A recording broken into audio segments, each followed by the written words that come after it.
Hello everyone, मैं Rakesh Kumar Meena, assistant professor government law college. आज हम सीआरपीसी के सेक्शन 2 में जो परिभाषाएं दी गई उनके बारे में अध्ययन करेंगे। सर्वप्रथम हम देखेंगे संज्ञेय व असंज्ञेय अपराधों के बारे में क्या परिभाषा दी गई है। संज्ञेय अपराध के बारे में सीआरपीसी धारा 2C में इसको परिभाषित किया गया है।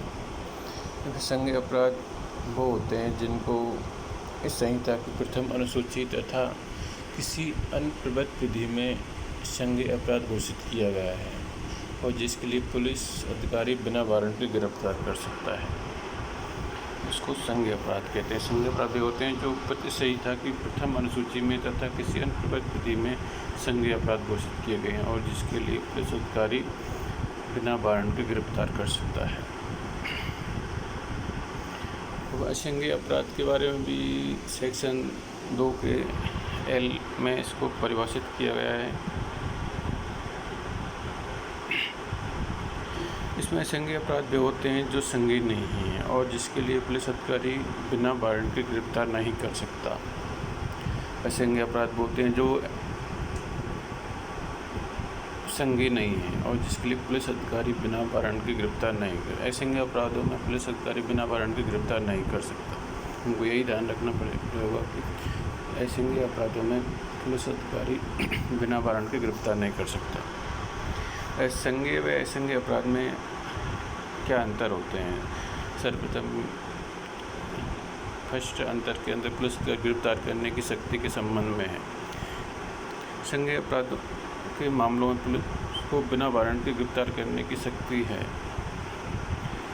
संज्ञेय अपराधों के मामलों में पुलिस को बिना वारंट के गिरफ्तार करने की शक्ति है, जबकि संज्ञेय अपराध में पुलिस वारंट के अनुसार ही गिरफ्तार कर सकती है। लेकिन कुछ दस्ताओं में, जिसमें सेक्शन 42 के अंतर्गत असंज्ञेय अपराधों में अपराधी की सुनिश्चितता के आधार पर बिना वारंट के गिरफ्तार किया जा सकता है। ये जैसे सेक्शन 42 में असंज्ञेय अपराधों में अपराधी की सुनिश्चितता कि वो कहाँ रहने वाला है, क्या नाम है, उसको जानकारी प्राप्त करने के लिए गिरफ्तार कर सकती है पुलिस। प्रथम सूचना इत्तला FIR संज्ञेय अपराधों के बारे में होती है। सेकंड अंतर देखेंगे, प्रथम सूचना इत्तला संज्ञेय अपराधों के बारे में होती है जबकि असंज्ञेय अपराधों में FIR नहीं होती है।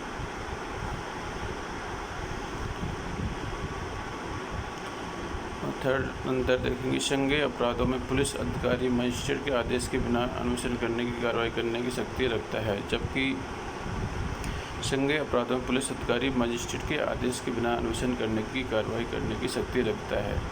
जबकि असंज्ञेय अपराधों में पुलिस अधिकारी द्वारा अन्वेषण जब ही किया जा सकता है जब मजिस्ट्रेट आदेश देता है। ये देखेंगे, संज्ञेय अपराधों में बिना वारंट के ही पुलिस का बिना आदेश के बिना ही अन्वेषण कार्रवाई कर सकता है, जबकि असंज्ञेय अपराधों में अन्वेषण जब भी हो सकता है जब मजिस्ट्रेट आदेश देता है। फोर्थ अंतर देखेंगे, संज्ञेय मामलों में जब FIR दर्ज हो जाती है, संज्ञेय मामलों में जब FIR दर्ज हो जाती है तो यह मामला अन्वेषण हो जाने के बाद धारा 173 के अंतर्गत न्यायालय में चालान के माध्यम से आता है, जबकि असंज्ञेय मामलों सीधे ही परिवाद के रूप में मजिस्ट्रेट के सामने चले जाते हैं। पांचवा अंतर देखेंगे, संज्ञेय अपराध समाज के विरुद्ध होते हैं जबकि असंज्ञेय अपराध व्यक्ति के विरुद्ध होते हैं। छठा पॉइंट देखेंगे, संज्ञेय अपराध अजमानती प्रकृति के होते हैं जबकि असंज्ञेय अपराध जमानती प्रकृति के होते हैं और ये संज्ञेय अपराध ज़्यादा गंभीर होते हैं और असंज्ञेय अपराध कम गंभीर होते हैं। आगे हम FIR और परिवाद के बारे में अध्ययन करेंगे। इसमें ये भी सेक्शन 2 के विषय हैं। FIR फर्स्ट इंफॉर्मेशन रिपोर्ट, इसको प्रथम सूचना इत्तला भी कहते हैं। धारा 2 में या किसी अन्य स्थान पर प्रथम सूचना इत्तला को परिभाषित नहीं किया गया है। FIR की जानकारी धारा 154 में नज़र आती है। FIR क्या होती है? जब कोई थाने का वार्षिक अधिकारी को जब कोई थाने कि वार्षिक अधिकारी को संज्ञेय अपराध की सूचना धारा 101 के अंतर्गत अभिलिखित करता है तो हम इसको FIR कहते हैं। FIR की आवश्यकता। FIR थाने के वार्षिक अधिकारी को दर्ज की जाती है। इसमें पुलिस थाना वह होता है जिसके अधिकार क्षेत्र में अपराध किया गया।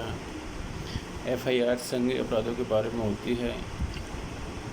FIR सरकार के द्वारा विहित प्रारूप में उसे अभिलिखित किया जाता है। अगला देखेंगे परिवाद। कंप्लेंट सेक्शन 2D में इसको परिभाषित किया गया है। परिवाद क्या होता है? इसको जब कार्रवाई के आशय से मजिस्ट्रेट को किया गया लिखित या मौखिक कथन की किसी ज्ञात या अज्ञात व्यक्ति ने कोई अपराध किया है, लेकिन इसमें धारा 173 के अंतर्गत पुलिस रिपोर्ट सम्मिलित नहीं है। परिवाद क्या होते हैं? जैसे कार्रवाई के आशय से मजिस्ट्रेट को किया गया लिखित या मौखिक कथन कि किसी ज्ञात या अज्ञात व्यक्ति ने कोई अपराध किया है, लेकिन इसमें धारा 173 के अंतर्गत पुलिस रिपोर्ट सम्मिलित नहीं है। जब कोई कार्रवाई का ऐसे कोई कथन लिखित किया जाता है कि किसी ज्ञात, जैसे हम किसी अपराधी को जानते हैं तो उसके नाम से दर्ज करते हैं, जब उसको कोई वो जानते नहीं है कि कौन है, अनजान व्यक्ति, तो अज्ञात व्यक्ति के नाम से भी परिवाद किया जा सकता है। परिवाद में धारा 173 में जो पुलिस रिपोर्ट सम्मिलित नहीं मानी गई है। परिवाद के निम्नलिखित आवश्यक तत्व हैं, जैसे परिवाद कथन है परिवादी का। परिवाद का कथन करने वाला परिवादी कहा जाता है। परिवाद का कथन मौखिक या लिखित हो सकता है। सेक्शन 200 में परिवाद मौखिक भी हो सकता है, इसके बारे में बताया गया है। परिवाद मजिस्ट्रेट को किया जाता है, पुलिस अधिकारी को नहीं किया जाता। परिवाद मजिस्ट्रेट को किया जाता है, पुलिस अधिकारी को नहीं किया जाता। किसी घटना की साधारण सूचना दिया जाना परिवाद नहीं कहलाता। किसी घटना की साधारण सूचना दिया जाना परिवाद नहीं कहलाता। परिवाद का कथन इस आशय से किया जाता है कि उसके आधार पर धारा 190 के अंतर्गत संज्ञान ले या कार्रवाई करे।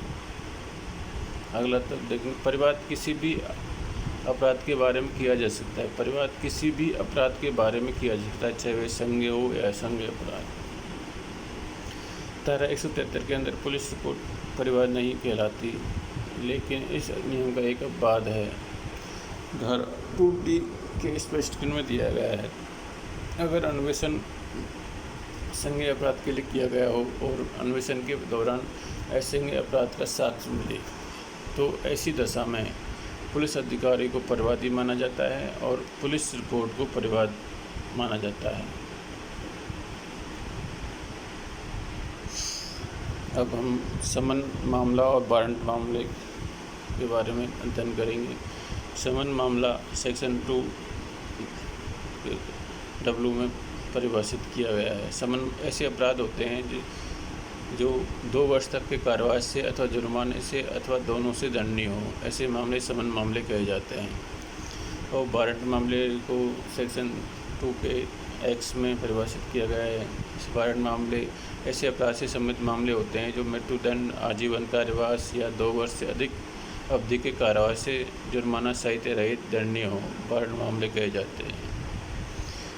वारंट मामले और समन मामलों की क्या अंतर है, इसको देखेंगे हम। जिस पर फर्स्ट अंतर तो दंड की मात्रा से संबंधित है। वारंट मामलों में अपराध में मृत्युदंड, आजीवन कारावास, 2 वर्ष से अधिक कारावास का दंड होता है, जबकि समन मामलों में 2 वर्ष तक का कारावास व जुर्माना होता है। और सेकंड पॉइंट है विचारण से संबंधित अंतर देखेंगे। वारंट मामलों में सत्र न्यायालय द्वारा विचारण किया जाता है या मजिस्ट्रेट द्वारा विचारण किया जाता है, जबकि समन मामलों में या तो समन विचारण होगा या संचित विचारण होगा। थर्ड अंतर देखेंगे आरोप की रचना के आधार पर उनमें क्या अंतर होता है। वारंट मामलों में अभियुक्त के विरुद्ध आरोप औपचारिक रूप से तैयार किया जाता है। अनुसूचित सेकंड के फॉर्म नंबर 32 सेक्शन 211, 12 और 213 के अंतर्गत इसको बताया गया है, जबकि समन मामलों में आरोप की रचना औपचारिक रूप से नहीं की जाती। समन मामलों में आरोप की रचना औपचारिक रूप से नहीं की जाती, बल्कि अभियुक्त को आरोप का सारांश बताया जाता है। इसके बारे में सेक्शन 251 में बताया गया है। थर्ड अंतर देखेंगे दंड की मात्रा पर सुनवाई। दंड की मात्रा पर सुनवाई। वारंट मामलों में जब अभियुक्त को निर्दोष किया जाता है तो न्यायालय के द्वारा तब अभियुक्त पर्यवेक्षक का लाभ प्राप्त करने का हकदार नहीं होता है, तो दंड की मात्रा पर सुनवाई करना जरूरी होता है। वारंट मामलों में दंड की मात्रा पर सुनवाई करना जरूरी होता है, जबकि समन मामलों में दंड की मात्रा पर सुनवाई किया जाना आवश्यककारी नहीं है। पाँचवां, मामलों का परिवर्तन। इसके बारे में धारा 259 में बताया गया है 259 में न्याय के हित में समन मामलों को वारंट मामलों में परिवर्तन किया जा सकता है और इसका विचारण वारंट मामलों की तरह किया जा सकता है, लेकिन वारंट मामलों को समन मामले में परिवर्तन नहीं किया जा सकता है।